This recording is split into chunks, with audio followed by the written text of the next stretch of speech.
আমার মতলবের একটা স্লোগান আছে, জন্ম থেকেই আমি ভাঙছি। বালু উত্তোলন হচ্ছে এটা কি আমাদের কাছে বৈধভাবে নাকি যতটুকু অবৈধভাবে? এটা অবশ্যই অবৈধভাবে।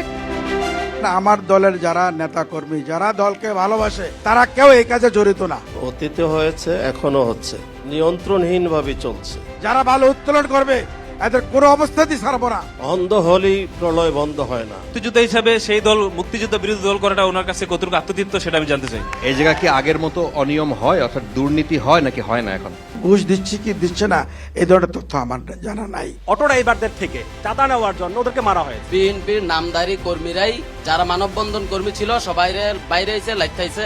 বিএনপি আমরা ধর্ম পালন করি, ধর্ম নিয়ে আমরা ব্যবসা করি না।